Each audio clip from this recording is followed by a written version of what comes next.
శ్రీ జాఫర్ హుస్సేన్ గారు, మినిస్టర్ గారు.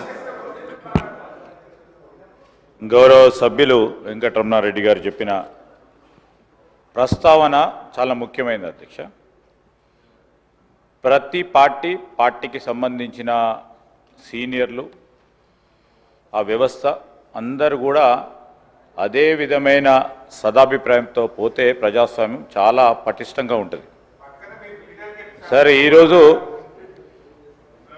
వారు అనుభవం గల నాయకులు అధికార పక్షంలో ఉండి అనేక సందర్భాల్లో కూడా నేను చెప్తా ఉన్నప్పటికీ ఈరోజు ఎవరు మాట్లాడినా తప్పేమంటున్నాము సార్, ఎవరు మాట్లాడినా తప్పేమంటున్నారు. ఆ ప్రస్తావన సార్, ఆ ప్రస్తావనకు సంబంధించి వెంకటరమణారెడ్డి గారు చేసిన ప్రస్తావన గురించి నేను ప్రజాస్వామ్యానికి సంబంధించిన అంశం విషయంలో వారు కూడా ఒక హెల్దీ ప్రాక్టీస్ని చేసుకోవాలని వారు కోరిరు.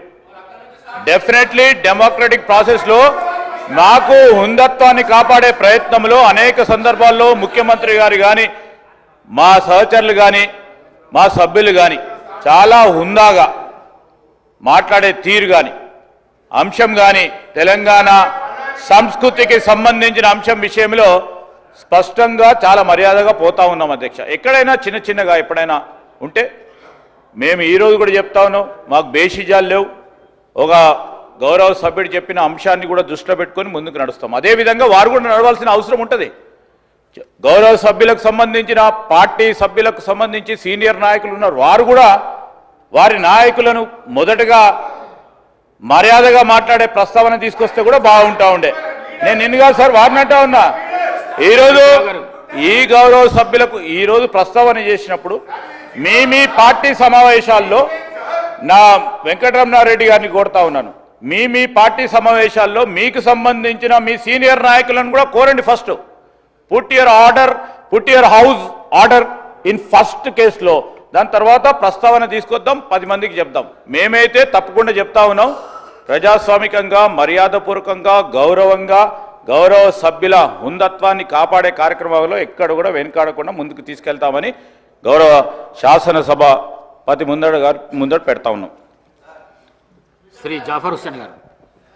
ऑनरेबल स्पीकर सर, आपका बहुत बहुत शुक्रिया जो मुझे ये मौका दिया है. सर, मेरा सवाल सीधे ये है कि जीएचएमसी के अंदर सैनिटेशन का सबसे बड़ा प्रॉब्लम चल रहा सर. यहाँ तक कि ना गार्बेज लिफ्टिंग प्रॉपर है सर, ना स्वीपिंग प्रॉपर है सर. क्योंकि आप देखते हैं कि स्वीपिंग स्टाफ कम की तरफ से एक लोकेलिटी के अंदर बाइलेंस में वीक 10 डेज में एक बार स्वीपिंग हो रही सर. तो मेरा आपके जरिए से सीधा मिनिस्टर साहब को यह सवाल है कि सर, आज हम GHMC greater Hyderabad municipal corporation का सराउंड एरिया बढ़ा रहे हैं, जरूर है सर, मगर जो एग्जिस्टिंग एरिया है उसके अंदर ना प्रॉपर सैनिटेशन लिफ्टिंग है सर गार्बेज की, ना स्वीपिंग बराबर है. उसके अलावा सर स्ट्रीट लाइट का भी सेम पोजिशन है सर. तो मैं आपके जरिए से हुकूमत को यह कहना चाहता हूं, इसके ऊपर न सिर्फ तवज्जो देने की जरूरत है, पब्लिक के हेल्थ का भी ख्याल रखने की जरूरत है सर. और एक अहम बात यह है सर, आने वाला टाइम 18 फरवरी से रमजान का महीना शुरू हो रहा है सर. हमेशा हुकूमत ने इसकी मीटिंग रखती है सर. मैं आपके जरिए से यह कहना चाहता हूं, आपके मीटिंग थोड़ा अर्ली रखिए सर. अर्ली रखने के बाद ताकि रमजान के काम आने से पहले हो, और हमारे जो जगने की रात है, शबे मेराज, शबे बारात और शबे कदर, उसका भी इंतजाम करना सर. और ग्रेवयार्ड्स की साफ सफाई बेइंतहा जरूरी है सर. मैं आपके जरिए से हुकूमत से यह कहना चाहता हूं कि इसके ऊपर खास तौर से तवज्जो दीजिए, क्योंकि कमिश्नर जीएचएमसी साहब भी यहां पर मौजूद है. मेरी आपके जरिए से उनको भी रिक्वेस्ट है कि इस पे तवज्जो देने की जरूरत है सर. बहुत बहुत शुक्रिया. నోట్ చేసుకున్నాం అధ్యక్ష. తగు విధమైన గౌరవ సభ్యులు చెప్పినట్టు అధికారులకు కూడా ఆదేశించడం జరుగుతుంది. శ్రీ బీర్లా ఐలయ్య గారు.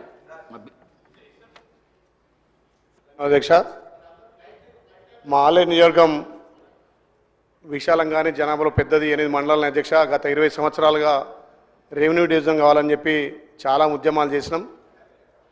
ఆ రోజు కూడా మేము మాట ఇచ్చడం జరిగింది, దయచేసి ఆలేరు మండల కాన్స్టిట్యూన్సీని రెవెన్యూ డివిజన్ చేయాలని కోరుతూ, అదేవిధంగా పెద్ద మండలాలు అక్కడ రాజాపేట పెద్ద మండలం ఉన్నటువంటి రంగత్పురాన్ని కూడా మండలం చేయాలని చెప్పి మీ ద్వారా విజ్ఞప్తి చేస్తూ, ముఖ్యంగా మొన్న ఏదైతే సర్పంచ్ ఎలక్షన్లో గ్రామాలు తిరిగేటప్పుడు కొన్ని గ్రామాలకు ఆమ్లెట్ ఉన్నటువంటి గ్రామాలకు అక్కడ డీలర్ షాపులు ఆమ్లెట్ విలేజ్లో రేషన్కు చాలా ఇబ్బంది పడుతున్నారు.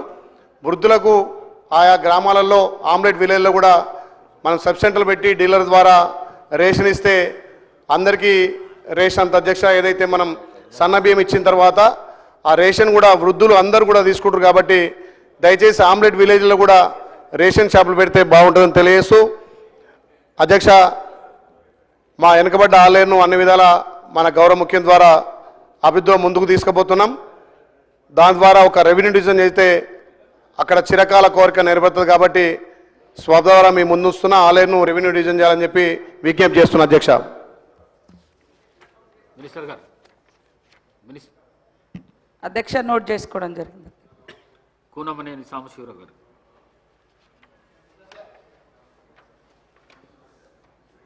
Thank you sir.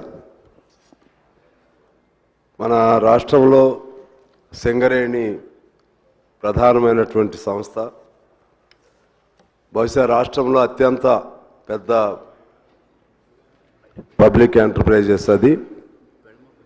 సింగరేణిలో ఇవాళ కార్మిక వర్గంలో పూర్తిగా అసంతృప్తి చోటు చేసుకుని ఉన్నది వివిధ కారణాల వల్ల. వీటిని సరిదిద్దటానికి ప్రభుత్వం సంబంధిత మంత్రులు కానీ లేదా ఆ ప్రాంతంలో సింగరేణి కార్మికులతో సంబంధం ఉన్న నియోజకవర్గాల ప్రతినిధులు కానీ వాళ్ళందరితో కలిసి ఒక మీటింగ్ ముఖ్యమంత్రి గారే స్వయాన ఏర్పాటు చేస్తే ఆ సమస్యలకు పరిష్కారం లభిస్తుంది. లేకుంటే సింగరేణి కూడా కొద్ది రోజుల్లోనే కనుమరుగై మొత్తం ప్రైవేట్ పరమయ్యేటువంటి పరిస్థితులు కనబడుతున్నాయి అధ్యక్ష. దానికి సంబంధించి కొన్ని అంశాలు సమయం తీసుకోకుండా నేను పాయింట్ వైజ్గా చదివి త్వరగా ముగిస్తాను అధ్యక్ష. ఒకటి, అక్కడ మెడికల్ పద్ధతి ఒకటి ఉండేది, అంటే డిపెండెంట్ ఎంప్లాయ్మెంట్ కొరకు. కోర్స్ అది అంతకుముందు ఉన్న ప్రభుత్వం చంద్రబాబు గారు తీశారు, వాస్తవమే. మళ్ళా కేసీఆర్ గారు ప్రవేశపెట్టారు. అది ఇప్పుడు సరైన పద్ధతుల్లో అమలు చేయట్లేదు అధ్యక్ష. సరైన పద్ధతులు దాన్ని చేయకపోవటం వలన కార్మిక వర్గంలో చాలా అసంతృప్తి ఉంది. అదేవిధంగా ఇప్పుడు వయసు 35 నుంచి 40 సంవత్సరాలు పెంచారు కారుణ్య నియామకాలు. దాన్ని వివిధ కారణాలతో ఎలో చేయట్లేదు. మెడికల్ బోర్డు కూడా పేరుకి నేమ్ సేక్ జరుపుతున్నారు తప్పితే కార్మికుల పిల్లలకి అవకాశం కల్పించట్లేదు. సొంత ఇంటి పథకం లేదు అక్కడ. దానికోసం చిన్న చిన్న పరిశ్రమలే సొంత ఇళ్ళు కట్టిస్తున్నారు. అలాగే మారు పేర్ల సమస్య పరిష్కారం. మారు పేర్లతో ఆ రోజుల్లో ఎక్కేవాళ్ళు, వాళ్ళ పిల్లలు ఇవాళ అన్యాయం అవుతున్నారు. వాళ్ళకి అవకాశం కల్పించాలి. అలాగే నూతన గనుల ఏర్పాటుకు సంబంధించి మనం సరే అక్కడ సెంట్రల్ గవర్నమెంట్ పెట్టినటువంటి ఆ యాక్ట్ వల్ల మన సింగరేణికి వచ్చే మైన్స్ ప్రైవేట్ వాళ్ళకి వెళ్తూ ఉన్నాయి. సరే సాధ్యమైన మేరకు సింగరేణి వాటిని సంపాదించుకోవాలి.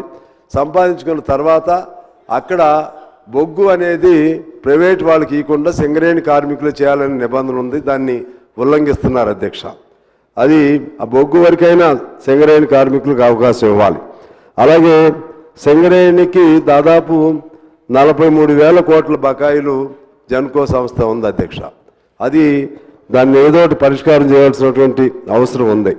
అలాగే సింగరేణి కార్మికులకు సంబంధించి పెర్క్స్ అని ఉంటుంది అధ్యక్ష.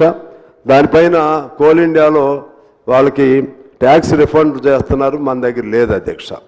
అలాగే సింగరేణిలో రాజకీయ జోక్యం తరచు ఎక్కువ అవుతుందనే ఒక విమర్శ కార్మికుల నుంచి వస్తుంది. ఈ అన్ని అంశాలపైన నేను మీకు నోట్ కూడా వివరంగా ఇస్తాను. దానిపైన ప్రభుత్వం సీరియస్గా ఆలోచన చేసి ఆ సమస్యలను పరిష్కరిస్తే మనకున్నటువంటి ఏకైక అతిపెద్ద ప్రభుత్వ రంగ సంస్థ దాన్ని కాపాడుకోవచ్చని తెలియజేస్తూ మీకు ధన్యవాదాలతో సెలవు అధ్యక్ష. శ్రీ కౌశిక్ రెడ్డి గారు. నోట్ చేసుకోవడం జరిగింది అధ్యక్ష, సభ్యులు చెప్పినటువంటి అంశం.